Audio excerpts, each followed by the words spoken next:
Start ಆಗಿದೆ. ಇವತ್ತು ಏನು ಮರಾಠಿ ಅಭಿವೃದ್ಧಿ ಪ್ರಾಧಿಕಾರವನ್ನು ರದ್ದುಗೊಳಿಸಬೇಕೆಂದು ಒತ್ತಾಯಿಸಿ ನಮ್ಮ ಕರ್ನಾಟಕ ಪರ ಸಂಘಟನೆ ಒಕ್ಕೂಟದ ಎಲ್ಲ ನಾಯಕರುಗಳು ಮತ್ತು ಎಲ್ಲ ಒಟ್ಟಾರೆಯಾಗಿ ಎಲ್ಲ ನಾಯಕರು ಒಟ್ಟಾಗಿ ಸೇರಿ ಈಗ ಏನು ಈಗಾಗಲೇ ಕರ್ನಾಟಕ ಪರ ಸಂಘಟನೆ ಒಕ್ಕೂಟದ ಎಲ್ಲ ನಾಯಕರುಗಳು, ರಾಜ್ಯಾಧ್ಯಕ್ಷರುಗಳು, ಕಾರ್ಯಕರ್ತರು, ಪದಾಧಿಕಾರಿಗಳು ರಾಜ್ಯದ 30 ಜಿಲ್ಲೆಗಳಲ್ಲೂ ಹೋರಾಟವನ್ನು ಪ್ರಾರಂಭಗೊಳಿಸಿದ್ದಾರೆ. ಈಗ ಕರ್ನಾಟಕ ಪರ ಸಂಘಟನೆ ಒಕ್ಕೂಟದ ಕೇಂದ್ರ ಕಚೇರಿ ಮುಖಾಂತರವಾಗಿ ಹೋರಾಟವನ್ನು ಪ್ರಾರಂಭಗೊಳಿಸಿದ್ದೀವಿ. ನಾವು ಇಲ್ಲಿಂದ ಟೌನ್ ಹಾಲ್ಗೆ ಹೋಗಿ ಟೌನ್ ಹಾಲಿಂದ ಫ್ರೀಡಂ ಪಾರ್ಕ್ವರೆಗೂ ಒಂದು ರ್ಯಾಲಿಯನ್ನು ಮಾಡೋ ಮುಖೇನವಾಗಿ ಮತ್ತು ಹೋರಾಟವನ್ನು ಮಾಡೋ ಮುಖೇನವಾಗಿ ಸರ್ಕಾರಕ್ಕೆ ಕಣ್ತರಿಸುವ ಕೆಲಸವನ್ನು ಮಾಡ್ತಾ ಇದ್ದೀವಿ.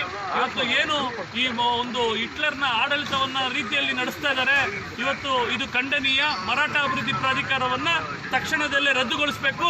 ಇಲ್ಲಾಂತಂದ್ರೆ ಈ ಒಂದು ಹೋರಾಟವನ್ನ ಇವತ್ತೇನು ಕರ್ನಾಟಕ ಬಂದು ಕರೆ ಕೊಟ್ಟಿರುವಂಥ ಅನೇಕ ನಮ್ಮ ಹಿರಿಯ ಕನ್ನಡ ಪರ ಹೋರಾಟಗಾರರು ಇವತ್ತು ಈ ಒಂದು ಬಂದ್ಗೂ ಕೂಡ ಇವರು ಮಣಿದೇ ಹೋದರೆ ಮುಂದಿನ ದಿನಗಳಲ್ಲಿ ಇನ್ನೂ ನಿರಂತರವಾದ ಹೋರಾಟವನ್ನು ಮಾಡೋ ಮುಖೇನವಾಗಿ ಸರ್ಕಾರಕ್ಕೆ ಬುದ್ಧಿ ಕೆಲಸವನ್ನ ನಾವು ಕರ್ನಾಟಕ ಪರ ಸಂಘಟನೆ ಒಕ್ಕೂಟದ ವತಿಯಿಂದ ಮಾಡ್ತೀವಿ ಅಂತ ಈ ಮುಖಾಂತರ ಹೇಳ್ತೀನಿ. ಅದೇ ರೀತಿ ಈಗ ನಮ್ಮ ಯತೀಶ್ ಗೌಡರು ಒಂದೆರಡು ಮಾತಾಡಬೇಕು, ಅದೇ ನಮ್ಮ ಗುಲಾಬಿ ಮೇಡಮ್ ಅವರು ಮಾತಾಡಬೇಕು. ಹಿಂಗೆ ಸಮಸ್ತ ಕನ್ನಡ ಅಭಿಮಾನಿಗಳಿಗೆ ನಮಸ್ತೆ. ಯತೀಶ್ ಗೌಡರು, ಕರ್ನಾಟಕ ಪ್ರಜಾ ರಕ್ಷಣಾ ಸೇನೆ ರಾಜ್ಯಾಧ್ಯಕ್ಷರು ಮಾತಾಡ್ತಾ ಇದ್ದೀನಿ. ಇವತ್ತಿನ ಹೋರಾಟ ಏನಿದೆ, ಇವತ್ತಿನ ವಿರೋಧ ಏನಿದೆ, ಆ ಒಂದು ಸ್ಪಷ್ಟಪಡಿಸಲಿಕ್ಕೆ ಬಯಸ್ತೀನಿ. ನಮ್ಮ ಹೋರಾಟ, ನಮ್ಮ ವಿರೋಧ ಮರಾಠರ ವಿರುದ್ಧ ಅಲ್ಲ ಅಥವಾ ಮರಾಠಿಗರ ವಿರುದ್ಧ ಅಲ್ಲ. ಇವತ್ತೇನು ರಾಜ್ಯ ಸರ್ಕಾರ ಮರಾಠ ಅಭಿವೃದ್ಧಿ ಪ್ರಾಧಿಕಾರವನ್ನು ನಿಗಮವನ್ನು ರಚನೆ ಮಾಡೋ ಮುಖಾಂತರ ಸಮಸ್ತ 6.5 ಕೋಟಿ ಕನ್ನಡಿಗರ ಒಂದು ಭಾವನೆಗಳಿಗೆ ಧಕ್ಕೆಯನ್ನು ತಂದಿದೆ. ರಾಜಕೀಯವಾಗಿ ಬೆಳೆ ಬೇಯಿಸ್ಕೊಳ್ಳಿಕ್ಕೋಸ್ಕರ ಕನ್ನಡಿಗರ ಹಿತವನ್ನು ಬಲಿ ಕೊಡ್ತಾ ಇದೆ. ಇವತ್ತು ವಿಧಾನಸೌಧದಲ್ಲಿ ಮರಾಠಿಗರ ಆಫೀಸನ್ನು ಮಾಡಲಿಕ್ಕೆ ಏನು ಇವತ್ತು ಕುತಂತ್ರವನ್ನು ನಡೆಸಿ ಬಸವ ಕಲ್ಯಾಣ ಚುನಾವಣೆ ದೃಷ್ಟಿಯಿಂದ ಇವತ್ತು ನೀವು ಕನ್ನಡ ನಾಡಿಗೆ ಅಭಿವೃದ್ಧಿ ಪ್ರಾಧಿಕಾರಕ್ಕೆ ಕೇವಲ 5 ಕೋಟಿ, ಮರಾಠಿ ಅಭಿವೃದ್ಧಿ ಪ್ರಾಧಿಕಾರಕ್ಕೆ 550 ಕೋಟಿಯನ್ನು ಏನು ನೀವು ಇವತ್ತು ಮೀಸಲಿಟ್ಟಿದ್ದೀರಿ. ನಿಜಕ್ಕೂ ಇವತ್ತು ಒಂದು ನಾಚಿಕೆಗೇಡು ಸಂಗತಿ. ದಯಮಾಡಿ ಮಾನ್ಯ ಮುಖ್ಯಮಂತ್ರಿಗಳಲ್ಲಿ ಕರ್ನಾಟಕ ಪರ ಸಂಘಟನೆಗಳ ಒಕ್ಕೂಟ ಸಮಸ್ತ ಕನ್ನಡಿಗರ ಪರವಾಗಿ ನಾವೆಲ್ಲ ಮನವಿ ಮಾಡ್ತಾ ಇದ್ದೀವಿ. ಇನ್ನೂ ಕಾಲ ಮಿಂಚಿಲ್ಲ.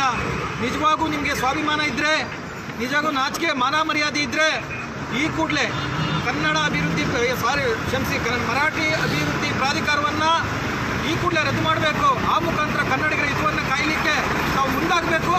ಈ ದಿನವೇ ನೀವು ಪತ್ರಿಕಾಗೋಷ್ಠಿ ಮಾಡೋ ಮುಖಾಂತರ ಇವತ್ತು ಏನು ಸಮಸ್ತ ಹೋರಾಟಗಾರರು ಒಂದೆಡೆ ಸೇರಿದ್ದೀವಿ. ಇನ್ನು ಮುಂದಿನ ದಿನಗಳಲ್ಲಿ ಇದು ಪ್ರಾರಂಭ ಮಾತ್ರ. ದೊಡ್ಡ ಮಟ್ಟದ ಬೃಹತ್ ಮಟ್ಟದ ಹೋರಾಟದ ಒಂದು ವಿರೋಧವನ್ನು ಎದುರಿಸಬೇಕಾಗ್ತದೆ. ಅಷ್ಟೇ ಅಲ್ಲ, ನೀವು ಚುನಾವಣೆಯಲ್ಲಿ ಕನ್ನಡಿಗರು, ಸ್ವಾಭಿಮಾನಿ ಕನ್ನಡಿಗರು ಕೇವಲ ಒಂದು ಮತವನ್ನು ಕೂಡ ತಮ್ಮ ಪಾರ್ಟಿಗೆ ಪಕ್ಷಕ್ಕೆ ಹಾಕೋದಿಲ್ಲ ಅಂಥೇಳಿ ನಾವು ಈ ಮುಖಾಂತರ ನಾವು ಸ್ಪಷ್ಟಪಡಿಸ್ತಾ ಇದ್ದೀವಿ. ಈಗಲೂ ನೀವು ಇವತ್ತು ಅಭಿವೃದ್ಧಿ ಪ್ರಾಧಿಕಾರ ಮಾಡೋ ಮುಖಾಂತರ ಇವತ್ತು ಓಲೈಕೆ ರಾಜಕಾರಣವನ್ನು ಬಿಡಬೇಕು. ಅದ್ರ ಬದಲಾಗಿ ಪ್ಯಾಕೇಜನ್ನು ಘೋಷಣೆ ಮಾಡಬೇಕು. ಅಥವಾ ಅವರಿಗೆ ಅಥವಾ ಬಡವರಿಗೆ ಅಥವಾ ಇನ್ನೊಬ್ಬರಿಗೆ ಮತ್ತೊಬ್ಬರಿಗೆ ಯಾವುದೇ ಭಾಷಿಕರಿಗಾಗಲಿ ಬಡವರಿಗೆ ವಿಶೇಷ ಪ್ಯಾಕೇಜ್ ಮಾಡಿ ಮರಾಠಿಗರನ್ನು ಸೇರಿಸ್ಕೊಳ್ಳಿ. ನಮ್ಮ ವಿರೋಧ ಇಲ್ಲ, ಮರಾಠಿ ಜನರ ವಿರೋಧ ಇಲ್ಲ, ನಾವೆಲ್ಲರೂ ಪ್ರೀತಿಸ್ತೀವಿ. ಹಾಗಂತ ಮಾತ್ರಕ್ಕೆ ನಮ್ಮ ಮನೆ ಹಾಳು ಮಾಡಿಕೊಂಡು ಇನ್ನೊಬ್ಬರ ಮನೆ ಉದ್ಧಾರ ಮಾಡ್ತಕ್ಕಂಥ ಕೆಲಸವನ್ನು ನಾವು ಒಪ್ಪೋದಿಲ್ಲ. ನಾವಷ್ಟೇ ಅಲ್ಲ, ಯಾವುದೇ ಕನ್ನಡಿಗರು ಸಹಿಸೋದಿಲ್ಲ ಅಂತ ಹೇಳ್ತಾ ನೇರ ಎಚ್ಚರಿಕೆ ಮನವಿಯನ್ನು ಕರ್ನಾಟಕ ಪರ ಸಂಘಟನೆಗಳ ಒಕ್ಕೂಟದ ವತಿಯಿಂದ ನಾವು ಇವತ್ತು ರವಾನೆ ಮಾಡ್ತಾ ಇದ್ದೀವಿ ರಾಜ್ಯ ಸರ್ಕಾರಕ್ಕೆ. ಜೈ ಕರ್ನಾಟಕ. ಅದೇ ರೀತಿ ಕಲ್ಲೂಡಿ ಗುಲಾಬಿ ಮೇಡಮ್ ಅವರು ಇದ್ದಾರೆ, ಅವರು ಕೂಡ ಮಾತಾಡಬೇಕು. ಇಂದು ಕರ್ನಾಟಕದಲ್ಲಿ 7 ಕೋಟಿ ಜನಗಳು ಏನಿದ್ದೀವಿ, ಪ್ರತಿಯೊಬ್ಬರು ನಾವು ಕನ್ನಡಿಗರೇ. ನಿಜವಾಗಿ ಹೇಳಬೇಕು ಅಂದರೆ ನಾವು ಅಪ್ಪಟ ಕನ್ನಡಿಗರು ಆಗಿರೋದ್ರಿಂದ ಕನ್ನಡಕ್ಕೆ ಬೆಲೆ ಕೊಟ್ಟು ಮರ್ಯಾದೆ ಕೊಟ್ಟು ಇಂದು ಬಂದನ್ನು ನಾವು ಮಾಡಲಿಕ್ಕೆ ಹೊರಟಿದ್ದೀವಿ.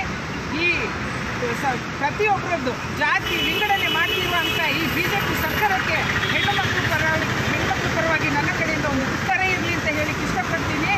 ನೀವು ಬರೀ ಮಾರಾಟ ಪ್ರಾಧಿಕಾರಿಗೆ ಎಲ್ಲ 50 ಕೋಟಿ ಕೊಡೋದು, ಪ್ರತಿಯೊಬ್ಬರಿಗೂ ಕೊಡ್ರಿ. ಕೊಡಗಿನ ಜನತೆ ಏನು ಅವ್ರಿಗೂ ಒಂದು ಸಮುದಾಯ ಭಾವ ಇಲ್ವಾ? ಕೊಡಗಿನ ಜನತೆಗೆ ಏನ್ರಿ ಮಾಡ್ತಾ ಇದ್ದೀರಾ?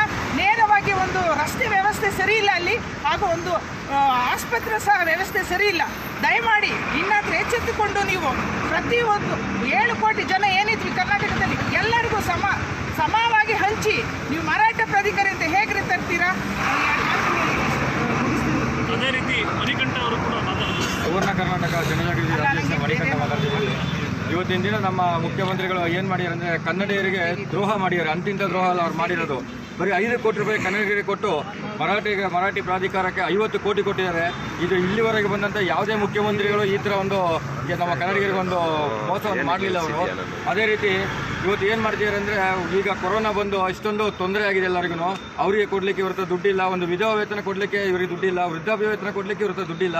ಅದೇ ನಮ್ಮ ಪೊಲೀಸರಿಗೆ ಒಂದು DA ಕೊಡಲಿಕ್ಕೆ ಇವ್ರ ಹತ್ರ ದುಡ್ಡಿಲ್ಲ. ಇವರು 50 ಕೋಟಿ ರೂಪಾಯಿ ಯಾವ ರೀತಿ ಮೀಸಲಿಟ್ರು ಅಂತ ಗೊತ್ತಿಲ್ಲ. ನಮ್ಮ ಕನ್ನಡಿಗರಿಗೋಸ್ಕರ ಈ ಥರ ಮಾಡ್ತಿದ್ದಾರೆ ಇವರು, ಇಂಥ ಒಂದು ದ್ರೋಹ ಮಾಡ್ತಿದ್ದಾರೆ ಇವರು. ಇವರು BJP ಸರ್ಕಾರ ಬಂದಾಗ ಕನ್ನಡ ಶಾಲೆ ಹಾಕೊಂಡು ನಾವು ಕನ್ನಡಿಗೋಸ್ಕರ ಇರೋದು ಅಂತಾರೆ. ಆದರೆ ಅವ್ರಿಗೆ ಬಂದು ಸೀಟ್ ಸಿಕ್ಕಿದ ತಕ್ಷಣ ಅವರು ಎಲ್ಲ ತಿರುಗಿಬಿಟ್ಟು ಯಾವ ರೈತರ ಪರನೂ ಇಲ್ಲ, ಯಾವ ಕನ್ನಡ ಪರನೂ ಇಲ್ಲ, ಇವೇನಿಲ್ಲ, ಬರೀ ಅವರು ಓಟಿಗೋಸ್ಕರ ಮಾತ್ರ. ಬಸವ ಕಲ್ಯಾಣದಲ್ಲಿ 40,000 ರಿಂದ 50,000 ಓಟು ಮರಾಠಿಗರ ಓಟು ಸಿಗ್ತೇವೆ ಅನ್ನೋ ಒಂದೇ ಒಂದು ಕಾರಣಕ್ಕೋಸ್ಕರ ಅವರು 50 ಕೋಟಿ ರೂಪಾಯಿ ಅವರಿಗೆ ಮೀಸಲಿಟ್ಟಿದ್ದಾರೆ. ಅದನ್ನು ಅವರು ಸಾಬೀತುಪಡಿಸ್ತಾ ಇದ್ದಾರೆ. ನಾವು ಇದಕ್ಕೆ ಮೀಸಲಿಡ್ತೀವಿ, ಇನ್ನೂ ಇಡ್ತೀವಿ ಅಂತಿದ್ದಾರೆ. ಹಾಗಾದ್ರೆ ಅವರು ಎಷ್ಟೊಂದು ದುರಂಕಾರದಿಂದ ಮಾತಾಡ್ತಿದ್ದಾರೆ ಅಂದರೆ, ನಮ್ಮ ಕನ್ನಡಿಗರಿಗೆ ಇದು ಯಾವ ರೀತಿ ಒಂದು ಕೋಪ ಯಾವ ಥರ ಬರ್ತಾ ಇದೆ ಅಂದರೆ, ಇವತ್ತು ಬಂದ್ ಮಾಡ್ತೀವಿ ಅಂತ ಎಲ್ಲರೂ ಒಪ್ಕೊಂಡು ಬಂದಿದ್ದೀವಿ ಇಲ್ಲಿ. ಆದರೆ ಬಂದನ್ನು ವಿಫಲಗೊಳಿಸೋಕ್ಕೆ ಹಲವು ಪ್ರಯತ್ನಗಳನ್ನ ಅವ್ರು ಮಾಡ್ತಿದ್ದಾರೆ. ಅವರು ಯಾವುದೇ ಎಷ್ಟೇ ಪ್ರಯತ್ನ ಪಟ್ಟರೂ ಕೂಡ ನಮ್ಮ ಈ ಬಂದನ್ನು ಅವ್ರು ವಿಫಲಗೊಳಿಸೋಕೆ ಆಗಲ್ಲ ಅಂತ ನಾವು ಈ ಥರ ಹೇಳ್ತಾ ಇದ್ದೀವಿ. ಇವತ್ತಿನ ಬಂದನ್ನು ವಿಫಲಗೊಳಿಸೋದಕ್ಕೆ ಅವರು ಸತತ ಪ್ರಯತ್ನ ಪಡಲಿ.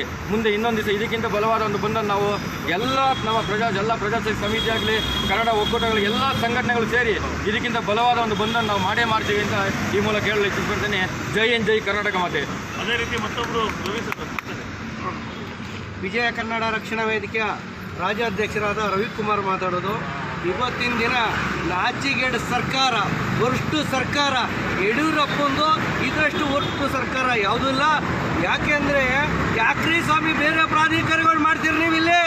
ಕನ್ನಡಿಗರಿಗೂ ಮರಾಠಿಗರಿಗೂ ವೈರಿಗಳು ತಂದಿಕ್ತಾ ಇದ್ದೀರಾ ನೀವು. ನಿಮ್ಮ ನಾಚಿಗೇಡ್ ನೀವು ಯಾಕೆ ಹಿಂಗೆ ಮಾಡ್ತೀರಿ? ನಾವು ಕನ್ನಡಿಗರಲ್ವಾ? ಅವರು ಕನ್ನಡಿಗರಲ್ವಾ?